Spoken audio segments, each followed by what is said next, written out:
Hello dear friends, स्वागत है आप सभी का इलेक्ट्रिकल खजाना पर। तो दोस्त, जैसा कि हमने अपने पिछले वाले वीडियो में पीएलसी के लेक्चर 1 लिया था, उसमें हमने दोस्त बताया था कि पीएलसी होता क्या है, पीएलसी स्काडा का मतलब होता क्या है, और दोस्त पीएलसी में हम कौन सा लैंग्वेज यूज करते हैं, पीएलसी का आविष्कार किसने किया था, कब किया था, तथा पीएलसी की कौन कौन सी कंपनियाँ बनाती हैं। और दोस्त हमने बात किया था पीएलसी के लैंग्वेज पर, उसमें लेडर लॉजिक लैंग्वेज क्या होता है। और दोस्त हम बात किए थे उसमें पीएलसी की मेमोरी पर।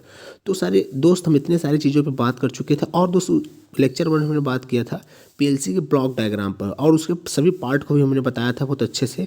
जितने भी पीएलसी में ब्लॉक डायग्राम में जितने भी इंस्ट्रूमेंट यूज होते हैं, सारे दोस्त इंस्ट्रूमेंट के बारे में हमने अच्छे से डिटेल्स में चर्चा किया था लेक्चर 1 में।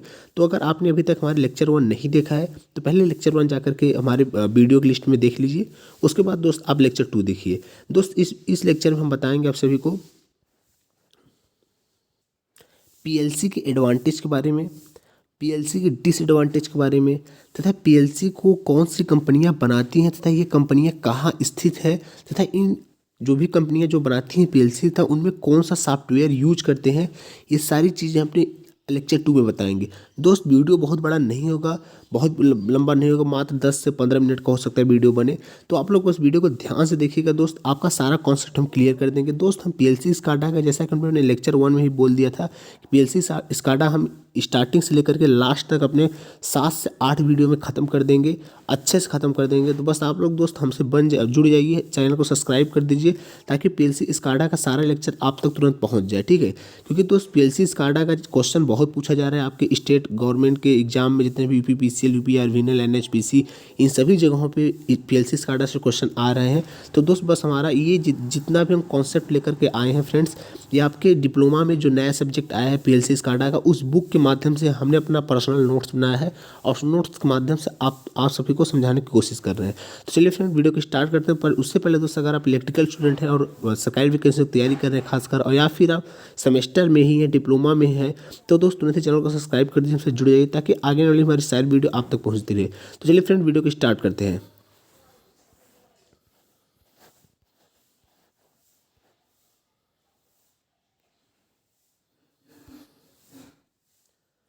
तो डियर फ्रेंड्स, हम बात करेंगे पीएलसी के एडवांटेज के बारे में। तो देखिए, बेस्ट एडवांटेज आप पीएलसी ओवर रिले। तो दोस्त यहाँ पे ओवर रिले होता है क्या है, जब पीएलसी हमारा नहीं आया था तो सबसे पहले हम इंडस्ट्री में रिले का ही यूज करते थे, ठीक। क्या करते थे? रिले का यूज करते थे। ये क्वेश्चन पूछा जाता है कि पीएलसी के पहले हम इंडस्ट्री में कौन से इंस्ट्रूमेंट का यूज करते थे, तो आपको बताना है डियर फ्रेंड्स रिले का यूज हम पीएलसी से पहले करते थे, ठीक। पीएलसी के आने के बाद हम रिले का यूज करना कम कर दिए, ठीक। चलिए आगे आपको सारी चीज़ें समझ में आ जाएगी कि रिले और पीएलसी में क्या अंतर होता है। ये सारा चीज़ हम आगे भी लिखे हुए हैं। तो पहले हम बात करते हैं एडवांटेज पर, ठीक। तो देखिए, पहला जो इसका एडवांटेज है डियर फ्रेंड्स, वह है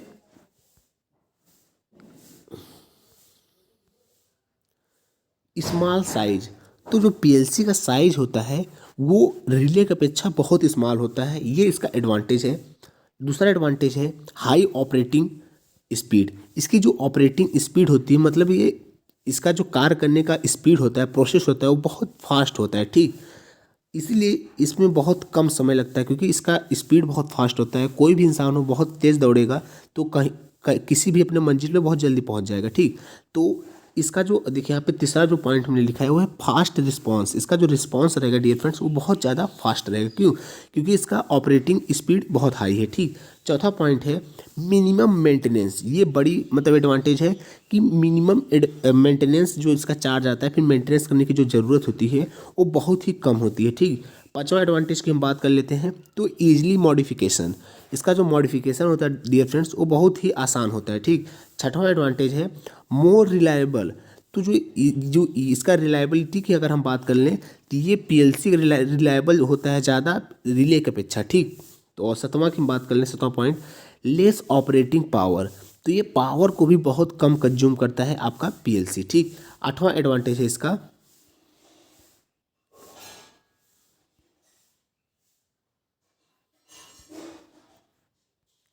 तो देखिए, आठवां एडवांटेज है गुड फ्लेक्सिबिलिटी, और नौवां एडवांटेज है विजुअल ऑपरेशंस, और 10वां एडवांटेज है सिक्योरिटी सेफ्टी, ठीक। तो ये सब सारे एडवांटेज है आप सभी के पीएलसी के। आगे हमने और भी कुछ चीज़ें लिखी हुई है जो आपको बहुत इंपॉर्टेंट है, आपको ये जानना पड़ेगा। इन्हीं थ्योरी में से आपका ऑब्जेक्टिव क्वेश्चन बनाता है। अगर आप इन्हीं थ्योरी को अच्छे से समझ के दिमाग में सेट कर लेते हैं तो आप अपना ऑब्जेक्टिव क्वेश्चन जो भी पीएलसी स्काडा से रिलेटेड आपके एग्जाम में पूछे जाते हैं आप उनको अच्छे से अटेंड कर पाएंगे। ठीक, तो देखिए यहाँ पे कह रहा है पीएलसी की जो लागत होती है वो 4 से 5 रिले के बराबर होती है, परंतु एक पीएलसी 100 रिले को रिप्लेस कर सकती है। ठीक, तो देखिए जो पीएलसी की लागत होती है, जो कॉस्ट की हम बात करेंगे तो ये 4 से 5 रिले के बराबर होता है। ये बात नोट करने वाली है।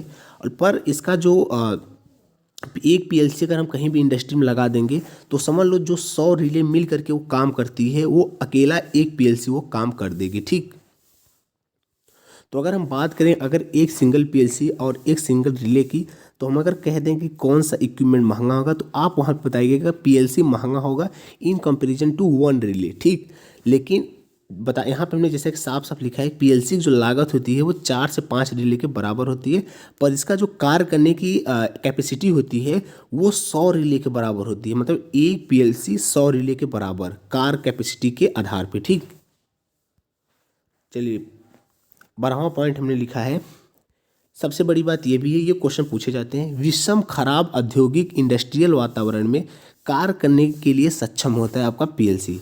पीएलसी क्या होता है, जब आपका खराब वातावरण है, मौसम है, जैसे कि पावर सब स्टेशन में वहाँ पे बरसात का मौसम चल रहा है या फिर बहुत ज़्यादा कोहरा है ओस पड़ा हुआ है, तो वहाँ पे आप पीएलसी बड़े अच्छे से ऑपरेशन करता है, मतलब कोई दिक्कत पीएलसी में नहीं आता है। जबकि इसी की जगह पर अगर रिले हम पहले जो यूज करते थे उसमें प्रॉब्लम आने लगती थी वातावरण के अनुसार। अगर वातावरण में कोई चेंजेस होते थे तो उतना अच्छा वो वर्क नहीं करता था। पर पीएलसी की ये क्वालिटी है कि पीएलसी पर कोई इफेक्ट नहीं पड़ता, वातावरण चाहे जैसा हो। जैसा कि हमने यहाँ पर लिखा है, विषम खराब औद्योगिक इंडस्ट्रियल वातावरण में कार्य करने के लिए पीएलसी जो होता है सक्षम होता है। ठीक, तो ठीक है फ्रेंड्स, इसी सीक्वेंस हम आगे बढ़ते हैं डिसएडवांटेज की तरफ। और एक बात और कहेंगे, अगर आपने चैनल को अभी तक सब्सक्राइब नहीं किया है और आप इलेक्ट्रिकल स्टूडेंट हैं डियर फ्रेंड्स, फिर चाहे आप डिप्लोमा कर रहे हैं पॉलिटेक्निक में हो या फिर आप प्रिपरेशन कर रहे हैं जेईई की, दोस्त तुरंत ही चैनल सब्सक्राइब कर दीजिए क्योंकि ये चैनल डियर फ्रेंड्स सिर्फ आपके लिए है। चलिए अब हम बात करेंगे पीएलसी के डिसएडवांटेज पर। तो डिसएडवांटेज ऑफ पीएलसी, तो जो पहला इसका डिसएडवांटेज है बेरोजगारी बढ़ जाती है। तो ये समझने वाली बात है कि पीएलसी के आने से जो जहाँ पे हम ज़्यादातर मैन पावर को यूज करते थे, जैसे आप ऐसे समझिए कि पहले नरेगा होता था गांव में और उसमें बहुत सारे श्रमिक काम करते थे, 100 से 150 200 आदमी काम करते थे, उनको बढ़िया रोजगार मिलता था और अपना मतलब कि काम करके दिन में पैसा पा जाते थे, अपना खाना खाते पीते थे, मस्त रहते थे। लेकिन प्रॉब्लम क्या हुआ, जब से आपका क्रेन आया है, क्रेन जब से आया है उनका तो सारा काम क्रेन 1 घंटे में कर देता है। जो वो 1 महीने खुदाई करते थे, क्रेन तो 1 घंटे में कर देता है। तो उससे होता क्या है कि उनका रोजगार छिन गया। तो इससे आप क्या कह सकते हैं कि बेरोजगारी आ जाएगी। जब उनका रोजगार छिन गया, उनको कोई रोजगार नहीं मिल रहा है, उनके जगह पे क्रेन काम कर दे रहा है, तुरंत 1 घंटे में सारा खुदाई कर डाल रहा है, तो वो एक प्रकार से बेरोजगारी बढ़ गई। तो वही सेम चीज़ है पीएलसी। जो पीएलसी जब नहीं आई थी, जब हम रिले लगाते थे तो रिले को ऑपरेट करने के लिए हम पावर स्टेशंस पे या फिर जहाँ पे जनरेशन हो रहा है या फिर इंडस्ट्री में बोले तो रिले के लिए एक एक आदमी चाहिए होते थे। मतलब अगर एक रिले लगा है तो उसके लिए पर्सनल एक आदमी रखा जाता था उस रिले को देखने के लिए, उसका ऑपरेशन करने के लिए। कहने मतलब चालू करना है, बंद करना है, तो उसको मैनुअल पावर की ज़रूरत पड़ती थी। वहाँ पे एक आदमी जा करके उसको चालू करता था, बंद करता था, सब कुछ चीज़ें करता था। लेकिन जब से डियर फ्रेंड्स आपका पीएलसी आया है तो पीएलसी ये ऑटोमेटिकली डिवाइस है, मतलब इसमें किसी भी मैन पावर की ज़रूरत नहीं है, किसी भी श्रमिक की ज़रूरत नहीं है। तो इसलिए जब पीएलसी आपकी आएगी तो बेरोजगारी बढ़ेगी। ठीक, तो यहाँ पे देखिए बेरोजगारी बढ़ जाती है, ये आपका डिसएडवांटेज है एक प्रकार से। तो उम्मीद करते हैं कैसे बेरोजगारी बढ़ जाएगी पीएलसी आने से, तो समझ चुके होंगे। ठीक, अब चलिए पॉइंट 2 पे हम बात कर लेते हैं। न्यू टेक्नोलॉजी आने पर पीएलसी के संपूर्ण सिस्टम तथा सॉफ्टवेयर में परिवर्तन करना पड़ता है, जिसके लिए इलेक्ट्रीशियन एंड टेक्नीशियन को नई टेक्नोलॉजी से संबंधित कोर्स करना पड़ता है। तो होता क्या है कि कोई भी नई टेक्नोलॉजी आएगी भाई, तो जो पुराने वर्कर्स हैं उनको दिक्कत होगा क्योंकि वो चीज़ पढ़े नहीं हुए। जैसे कि हम बात कर लेते हैं नॉर्मली 2020 तक जो भी पॉलिटेक्निक स्टूडेंट थे उन्होंने पीएलसी स्काडा को अपने सेमेस्टर में नहीं पढ़ा था। तो अब एक पीएलसी स्काडा आ गया है तो उन्हें पर्सनली प्रॉब्लम हो रहा है उन सब चीज़ों को पढ़ने में, क्योंकि उन्होंने सेमेस्टर में नहीं पढ़ा था।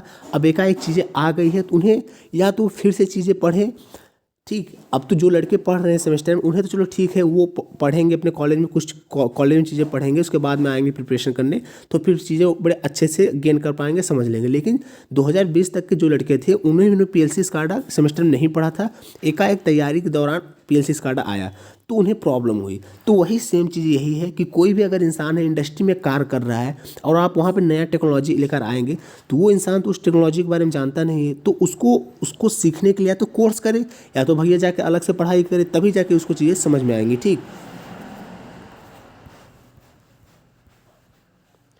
और देखिए यहाँ पे तीसरा पॉइंट है जो डिसएडवांटेज का, PLC के उपयोग से अत्यधिक ताप उत्पन्न होता है जो अन्य इलेक्ट्रॉनिक डिवाइस तथा इंडस्ट्रियल इन्वायरमेंट को हानि पहुंचाता है। तो डियर फ्रेंड्स, इसका मतलब यही है कि PLC जब आप यूज करेंगे तो टेम्परेचर बहुत ज़्यादा उत्पन्न होगा, जो वहाँ पे लगे अन्य इलेक्ट्रॉनिक इक्विपमेंट जो रहेंगे आपके, फिर डिवाइस रहेंगे, उनको हानि पहुंचाता है। ठीक। जैसे हमने लिखा है PLC के उपयोग से अत्यधिक ताप उत्पन्न होता है जो अन्य इलेक्ट्रॉनिक्स डिवाइस तथा इंडस्ट्रियल इन्वायरमेंट को हानि पहुंचाता है। ठीक।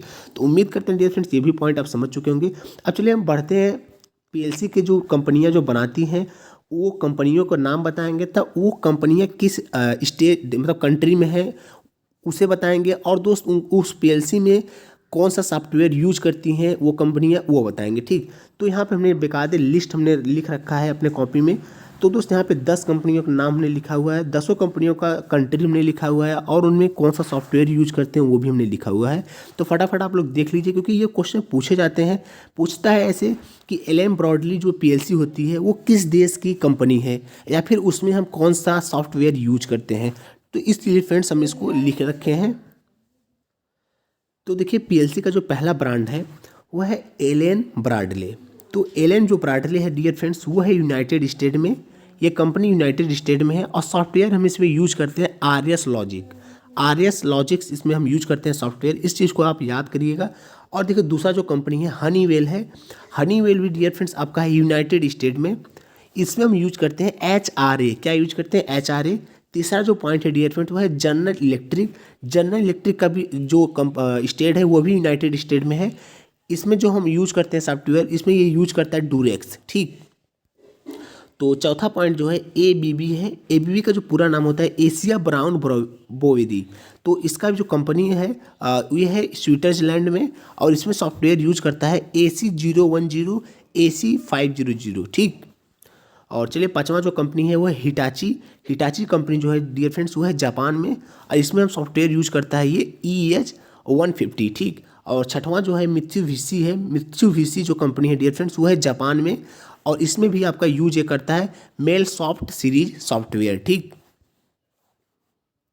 सातवां जो कंपनी है ओमरान भी आपकी PLC बनाती है। मतलब जितने भी 10 कंपनी में लिखे हैं ये सारे PLC को मैन्युफैक्चर करते हैं। ये कंपनी है आप सभी के जापान में। इसमें जो हम सॉफ्टवेयर यूज करते हैं CX प्रोग्राम हम इसमें यूज करते हैं। 8वां जो कंपनी है डियर फ्रेंड्स वो है साइमंस जो कंपनी है वो जर्मनी में है, और इसमें भी हम साइमेटिक सॉफ्टवेयर यूज करते हैं। ठीक। और आपका 9वां जो कंपनी है ये है स्नाइडर ऑटोमेशन जो होता है डियर फ्रेंड्स, ये भी आपकी यूरोप में है। यूरोप में ये इसमें जो सॉफ्टवेयर ये यूज करता है वो है PL7। ठीक। PL7 है। और 10वां सबसे लास्ट जो है डियर फ्रेंड्स वो है डेल्टा भी आपकी PLC बनाती है। ये कंपनी स्थित है ताइवान में, और ये सॉफ्टवेयर यूज करती है WPS soft and IPS soft.